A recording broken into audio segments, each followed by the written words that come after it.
Good afternoon. Welcome.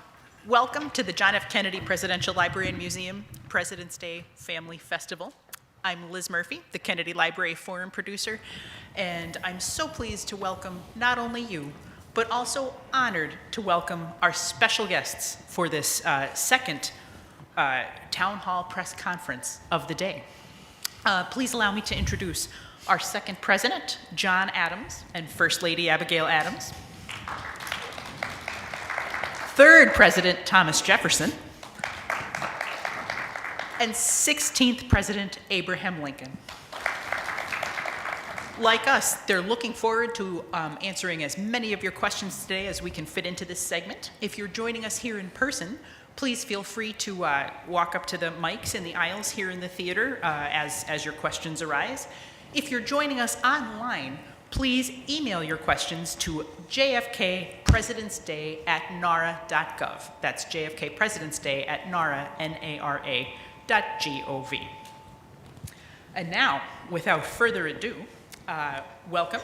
Our press conference is now beginning.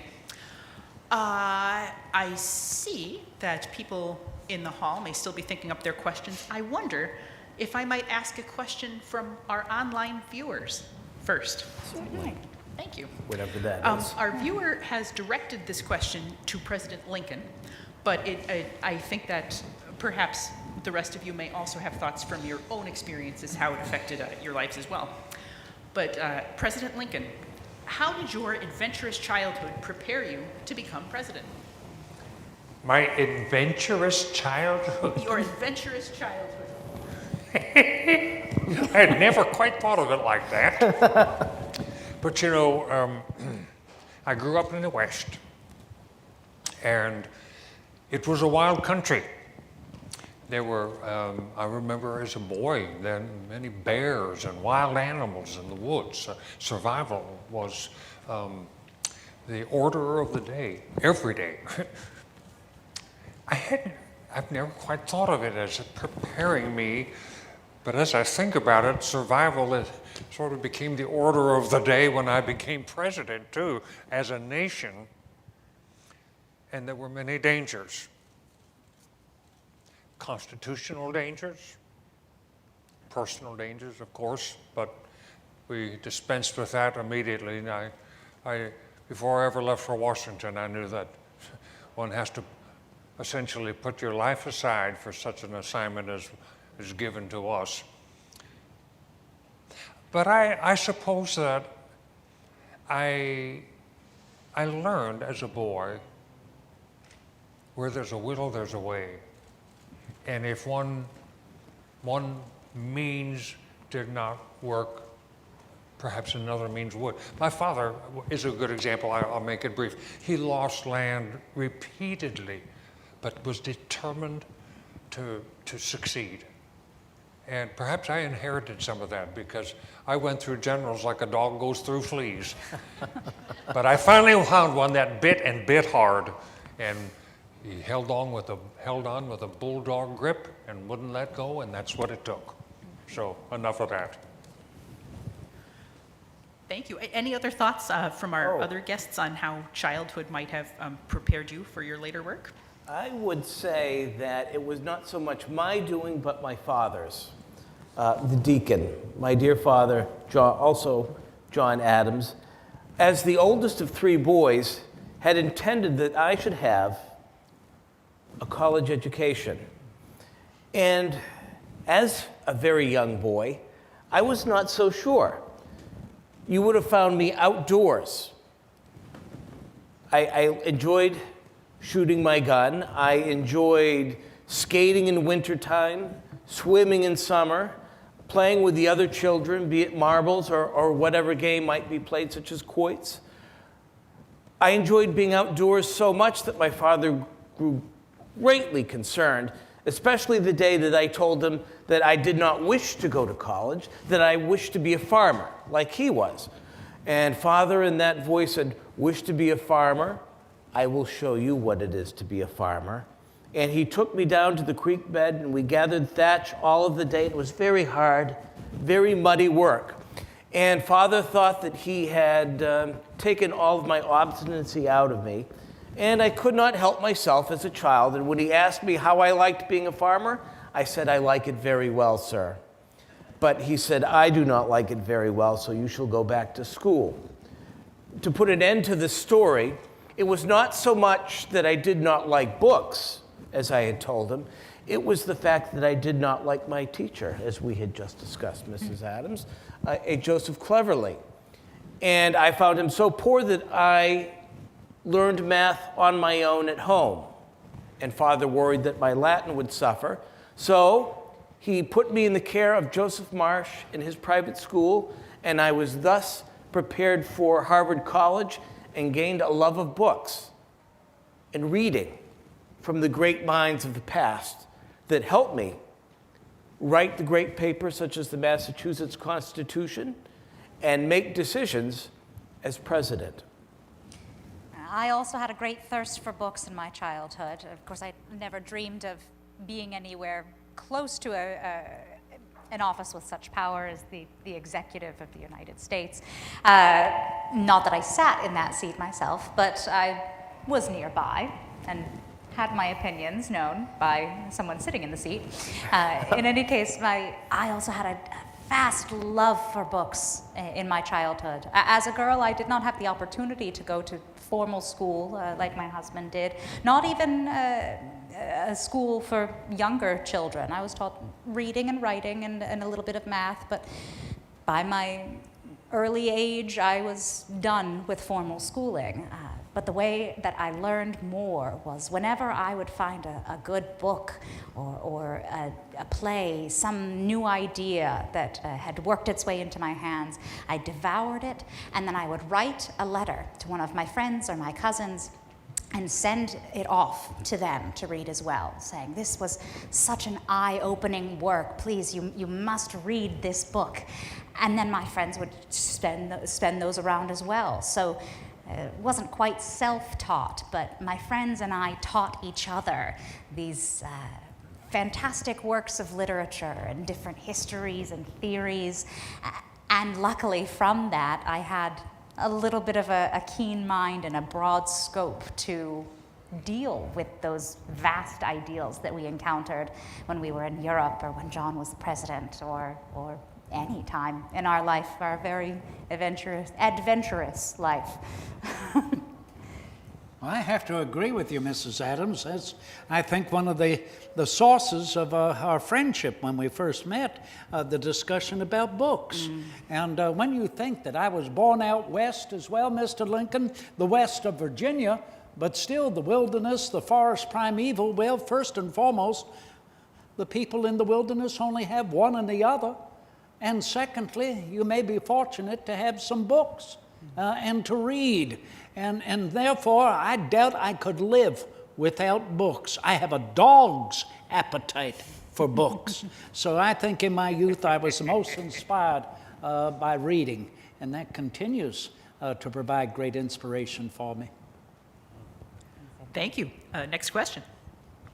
Question for you, Mr. Lincoln.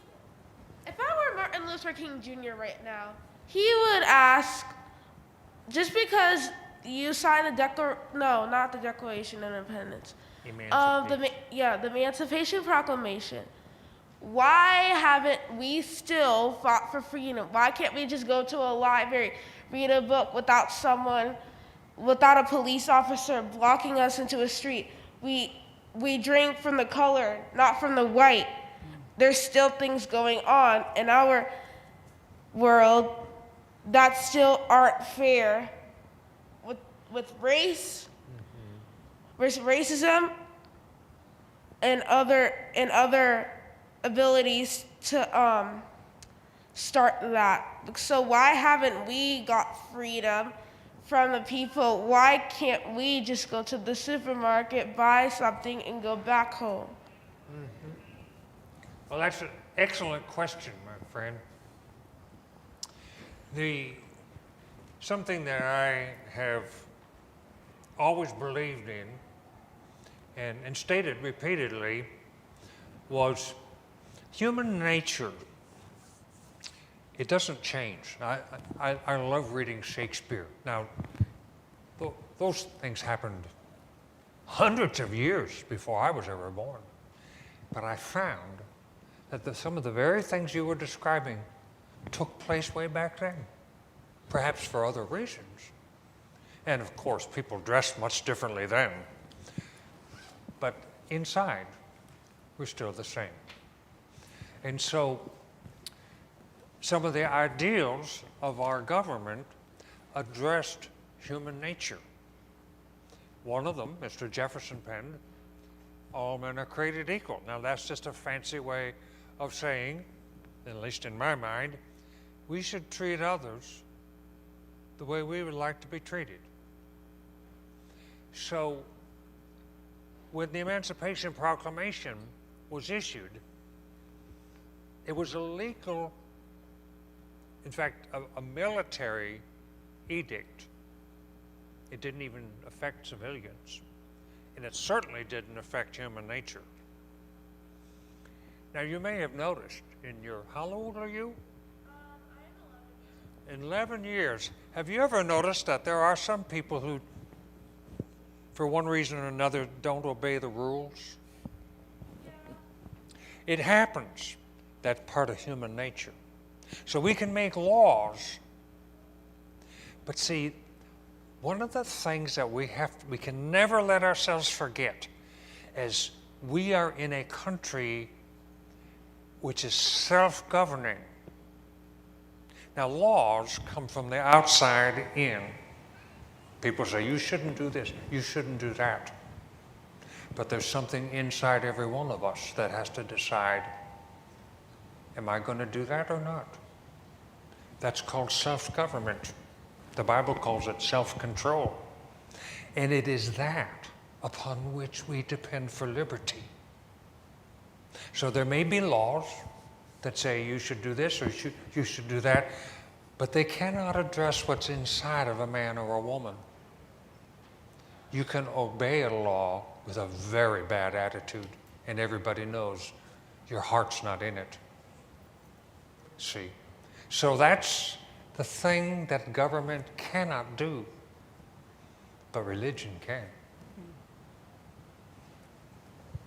Does that help? Yes. Good. I learned that all the time.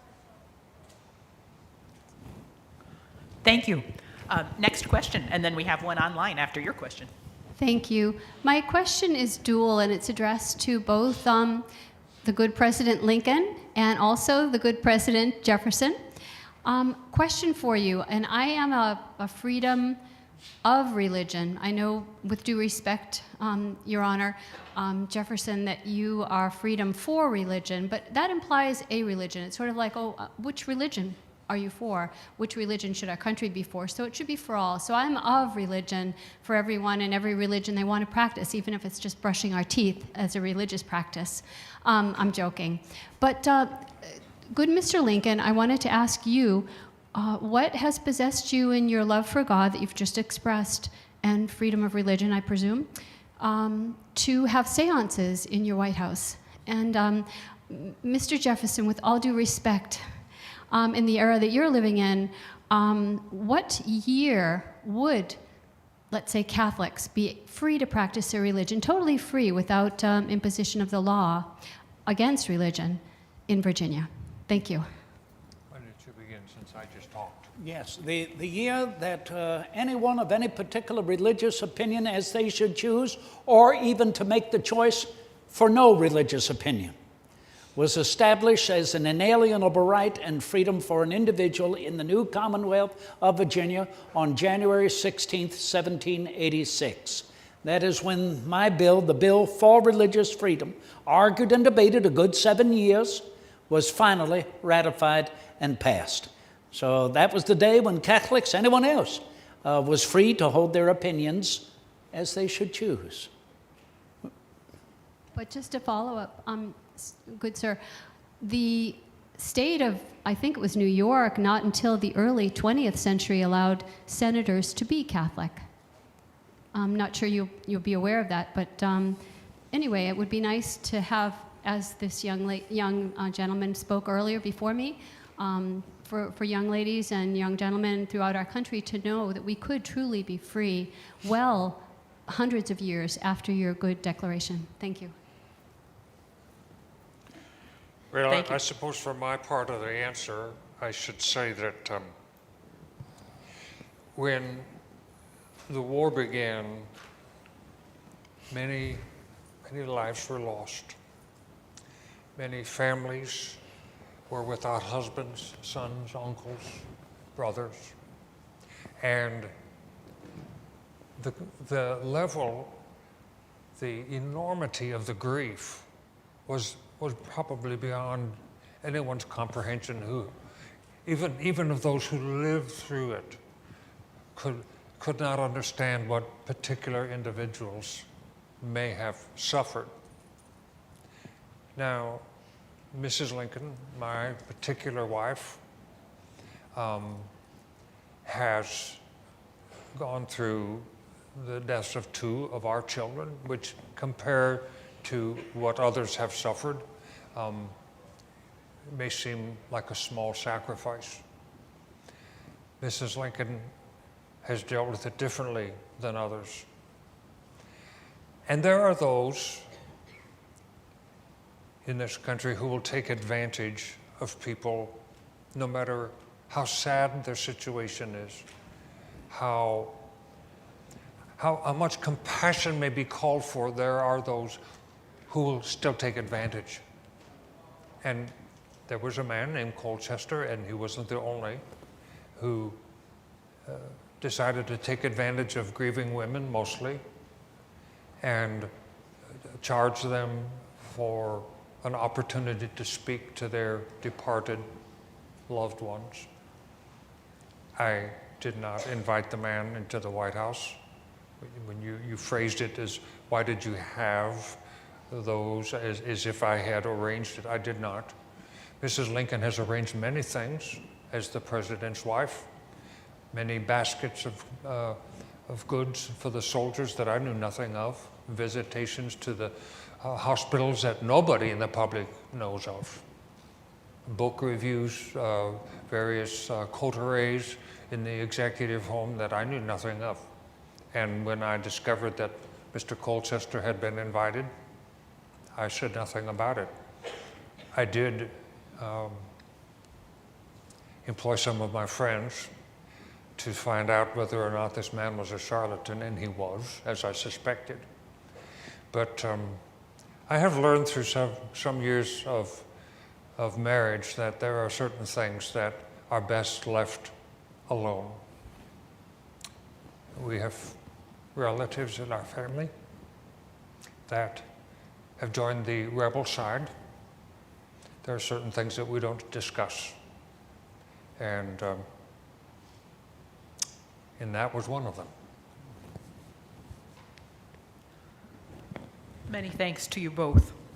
And as promised, I did want to share a question from an online viewer. This question is directed at Presidents Adams and Jefferson in particular. Despite your differences, Mr. Adams and Mr. Jefferson, in later years, you were both able to reconcile those differences and exchange a long series of letters back and forth. How important was that to you both? And if you chose not to reconcile, what would have been lost between you? So much would have been lost.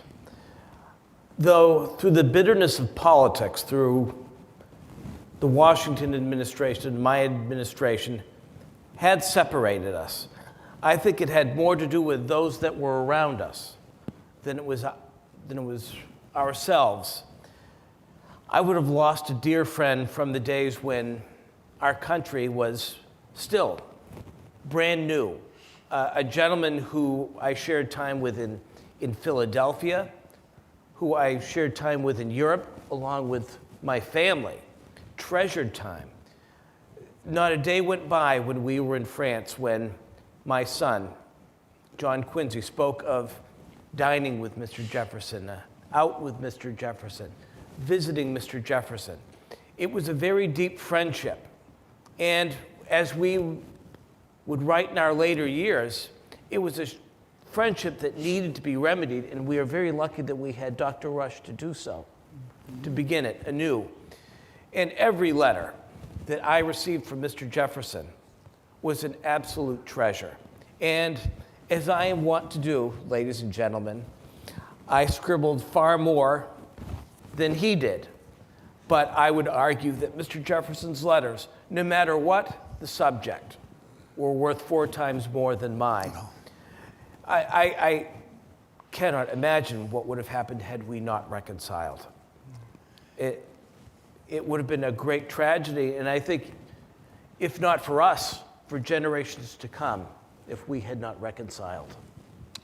Mr. Adams, all I can say is, despite what you've said about my correspondence from me to you, I always said one of Mr. Adams' letters is worth 2 of mine in reply. Our correspondence has become like old man's milk. I look forward anxiously to your next letter.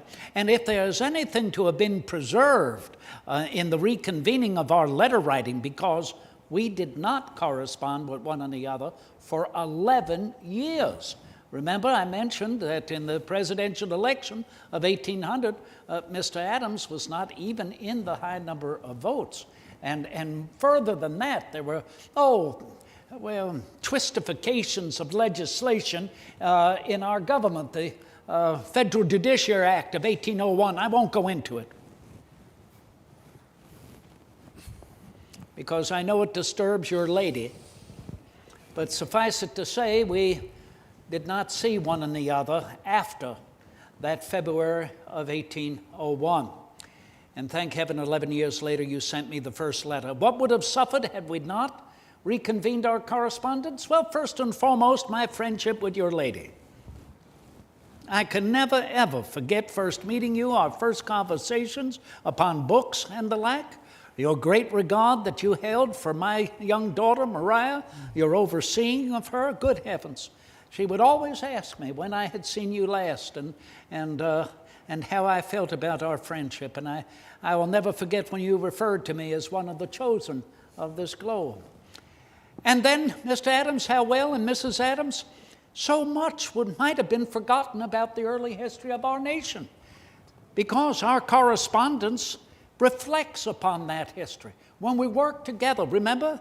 When we rowed at the same oar to make it through the storm and to make a happy port. So thank you, Ms. Murphy, for asking us about reconvening our correspondence, that it might be of continued benefit to generations of Americans yet unborn. Who does not enjoy sharing a good book with a friend, especially an old friend who reads the same authors that you do? I'm so sorry, our time is growing short. I want to check, is that one last question? And then I have one last question from online, so if we could keep these as short as possible. We will indeed. Well, we will try. Abigail, how did you meet John? Oh, that's a great question. Now, I actually met Mr. Adams when I was a young girl. I was about 15 when we first met. John was a few years older at that point and had been friends with a man named Richard Cranch, and Mr. Cranch had taken a fancy to my older sister Mary. And so Mr. Cranch wanted to come and visit my family's house, and needing chaperones and other people nearby, he occasionally would bring young Mr. Adams. And John was not very fond of me to start off with. You've revealed to me since that you were not charmed by myself or my sisters, finding us a bit too saucy, might be the word you would have put to us. We were opinionated girls, and being the daughters of a minister, daughters of a parson, we were very alert about what was going on in our town and with our friends and the community around us, and could be a little bit judgmental. And Mr. Adams could be a little bit sensitive as well. Indeed, so just a bit. I think I may have been a little too bold with my poking at you during those first interactions. But it was years later when we finally started to realize that we were a good match, and that those weak points of my personality were filled out and well-rounded by Mr. Adams, and that I could do the same for him. Oh, and you did share some wonderful books and literature with me, and bouncing our ideas off of each other was really where our love took off. That's a good question. Wonderful question. Thank you. And very briefly, just to conclude, one of our online viewers is hoping that you might all reflect on what advice you might provide to future generations to keep our country strong. Any closing thoughts, words of wisdom? Well, I would like to say that we could get beyond party politics, but I fear that will not be the case.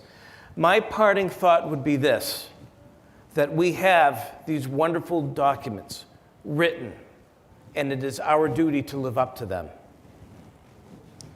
I should say that my parting thought, my advice to the younger generations of the nation, never shy away from a challenge. It's through great adversity, great necessity, and the need to overcome a problem that those real moments of human brilliance are reached. Your mind can be activated when you are faced with a challenge. And from that activated mind comes the characters of the national hero and the statesman and the philosopher. So never shy away from a challenge. Accept it, greet it head on, and grow, be better from it through the end. Wonderfully said. I would say, along with what Mr. and Mrs. Adams have stated, that as Americans continue to take that risk to improve yourselves and to fulfill your capacity, that is the message of our Declaration of American Independence, to be everything you possibly can be. Our nation is founded upon that principle. So read our Declaration. It'll only take you 20 minutes. It'll only take you about, maybe 40 minutes or so to read our Constitution and all of the amendments that have been achieved, well beyond the 12 amendments that I knew. So certainly within an hour and a half, you have equipped yourself with the education for citizenship. You have learned and hold the facts. Remember that. Mr. Adams said when he defended the British troops in that Boston massacre. Facts are stubborn things. What did you say? Facts are stubborn things. Facts are stubborn things. No one will ever be able to pull the wool of ignorance over your eyes to a mistrust of your own vision when you know our founding principles. Well, I think I would say, I would refer to the issue that came up by the young man who's now since disappeared. But it is self-government which is our goal. I have often said it's the people who are the rightful masters of their congresses and courts. The system which we have apprehended as a nation begins with us. It doesn't begin with presidents or politicians. They will go as we go. When we complain about them, we are looking at ourselves because it is we who have elected them.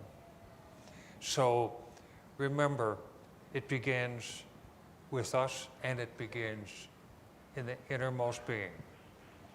And if we govern ourselves, all right, freedom will not die. Thank you. Amen. Thank you all so much, and thanks to all of you for your wonderful questions. Thank you for joining us today. In just a few more moments, President Lincoln will join us again for a more in-depth session. We hope you'll join us for that too. Please enjoy the rest of the festival. Thank you.